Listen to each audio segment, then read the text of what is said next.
Commentaire de saint Thomas d'Aquin sur l'Épître aux Éphésiens, leçon 4e, chapitre 1er, versets 11 et 12. Sommaire. L'apôtre fait voir qu'il a reçu de si grands bienfaits, non pour ses mérites propres, mais par la grâce de Dieu, et établissant que la vocation est gratuite et la prédestination volontaire, il dit que la fin de l'une et de l'autre, c'est la louange et la gloire de Dieu. Versets 11 et 12. C'est aussi en lui que nous avons été appelés à l'héritage, ayant été prédestinés par le décret de celui qui a fait toutes choses, selon le dessein et le conseil de sa volonté, afin que nous soyons le sujet de la gloire et des louanges du Christ, nous qui avons les premiers espéré en lui. Commentaire de saint Thomas. Saint Paul, dans ce qui précède, a fait ressortir l'abondance de la grâce que lui-même et les autres apôtres ont reçue de Jésus-Christ.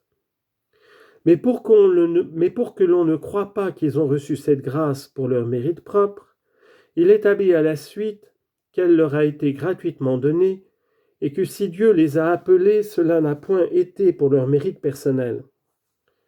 Cette partie de l'épître se subdivise en trois. L'apôtre montre d'abord que la vocation est gratuite, ensuite que la prédestination du côté de Dieu est l'effet de sa volonté, en disant « ayant été prédestinés par le décret de celui qui a fait toutes choses ». Enfin, quelle est la fin de l'une et de l'autre, en disant au verset 12 « afin que nous soyons le sujet de la gloire ». Il dit donc « J'ai établi que la grâce dont nous parlons a été en nous surabondante et que toutes choses ont été rétablies en Jésus-Christ. » Verset 11, c'est aussi en lui, c'est-à-dire par ce même Jésus-Christ que l'héritage nous est échu comme par le sort, c'est-à-dire aucunement par vos mérites, mais par l'élection divine. Confère Colossiens 1, 12, rendant gloire à Dieu le Père, qui, en nous éclairant de la lumière, nous a rendus dignes d'avoir part au sort et à l'héritage des saints. Confère Psaume 30, verset 16, mon sort est entre vos mains. Pour entendre ceci, il faut se rappeler qu'il se passe parmi les hommes beaucoup de choses qui paraissent fortuites et contingentes et qui toutefois sont réglées par la divine providence.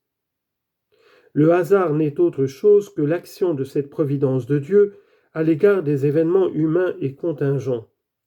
C'est ce qui fait dire à saint Augustin sur le passage précité du psaume 30e « Mon sort est entre vos mains », que le sort n'est point quelque chose de mauvais, mais la recherche de la volonté divine dans les événements douteux. Or, il y a à l'égard du sort trois choses à éviter. La première est celle de la superstition. Car toute pratique religieuse, vaine et illicite, est superstitieuse. On tombe donc à l'égard du sort dans la faute d'une superstition illicite quand on fait quelque pacte avec les démons. C'est de là qu'il est dit, Ézéchiel chapitre 31 verset 21, « Le roi de Babylone s'est arrêté à la tête des deux chemins, il a mêlé des flèches pour en tirer un augure de la marche qu'il doit prendre. Il a interrogé ses idoles, il a consulté les entrailles des bêtes mortes. » Fin de citation. En effet, mêler des flèches, c'est une espèce de sortilège, et interroger les idoles, une superstition. Dans ce passage, Dieu condamne le sortilège et le range parmi les péchés qui appartiennent à la superstition. Le second péché à éviter est celui de tenter Dieu. Car tant que l'homme par lui-même peut faire une chose, à savoir ce qu'il doit faire, s'il demande à Dieu par le sort ou si par quelque moyen de cette nature, il cherche à connaître ce qu'il doit faire, il tente Dieu. Mais quand la nécessité est urgente et quand on ne peut se tirer d'affaire par soi-même, alors il est permis de demander à Dieu ce qu'il faut faire. Deuxième Paralipomène 20, verset 12. Comme nous ne savons pas même ce que nous avons à faire, il ne nous reste aucune chose que de tourner les yeux vers vous. Enfin, il faut éviter le péché de présomption, dans lequel on tombe quand on s'inquiète de choses inutiles ou qui ne nous concernent pas, par exemple des futurs contingents. C'est de là qu'il est dit aux Actes des Apôtres, 1, verset 7, « Ce n'est pas à vous de savoir les temps et les moments que le Père a mis en son pouvoir. On peut donc d'après ceci prendre dans une triple acception le mot sort, à savoir comme moyen de partage, de consultation, de présage de l'avenir. On le prend comme moyen de partager quand, ne pouvant s'accorder pour diviser un héritage, on tire au sort par exemple, et montrant un anneau, un livre ou autre chose semblable, on dit que celui à qui cet objet arrivera l'aura pour sa part d'héritage. Les sorts peuvent être dans ce sens jetés légitimement. Confère Proverbe 18, verset 18, « Le sort apaise les différends, il est arbitre même entre les grands, c'est-à-dire entre ceux qui veulent partager. » On s'en sert pour consulter. Quand hésitant sur ce que l'on doit faire, on interroge Dieu en jetant le sort. Il est dit, Jonas 1, verset 7, que la tempête s'étant élevée, ils consultèrent Dieu et jetèrent le sort afin de savoir par la faute de qui cette tempête était venue. Cette manière est licite, surtout dans le cas de nécessité et dans les élections des puissances séculières.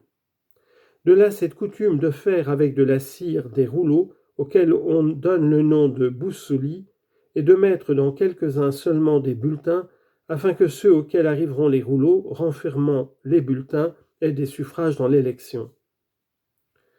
Les apôtres agirent ainsi même dans une élection spirituelle, comme avant la descente de l'Esprit Saint. Actes chapitre 1 verset 26. Aussitôt ils les tirèrent au sort, et le sort tomba sur Matthias. Mais depuis que l'Esprit Saint a été donné, il n'est plus permis de le faire, car ce serait faire injure au Saint-Esprit. On doit en effet croire que le Saint-Esprit pourvoira son Église de bons pasteurs. Aussi après l'avènement de l'Esprit Saint, quand les apôtres choisirent les 7 diacres, ils ne jetèrent point le sort. Aussi dans les élections ecclésiastiques, la chose n'est plus permise. Le sort divinatoire est la recherche de l'avenir, réservée exclusivement à la science divine. Cette espèce porte toujours avec elle quelques présomptions et ne peut guère se pratiquer sans qu'il y ait vice de curiosité. Le sort n'étant donc autre que le désir de connaître ce qui dépend de la volonté divine, il s'ensuit que la grâce de l'élection divine retient le nom de sort parce que Dieu, comme par une espèce de sort, appelle, selon sa providence cachée, non d'après les mérites de qui que ce soit, mais par sa grâce intérieure.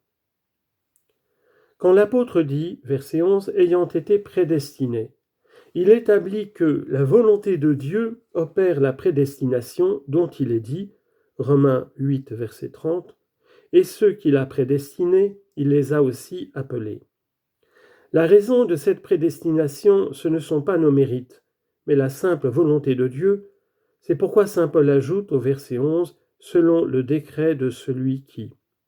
Confère Romains 8, verset 28, « Car nous savons que tout contribue au bien de ceux qui aiment Dieu, qu'il a appelés, suivant son décret, pour être saints. » Que Dieu est prédestiné suivant sa volonté, il le prouve en ce que Dieu fait non seulement ceci, mais tout ce qu'il fait d'après le dessein de sa volonté.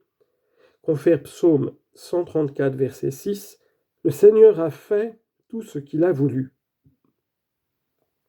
Et encore Isaïe, chapitre 46, verset 10, « Toutes mes résolutions seront immuables et toutes mes volontés s'exécuteront. »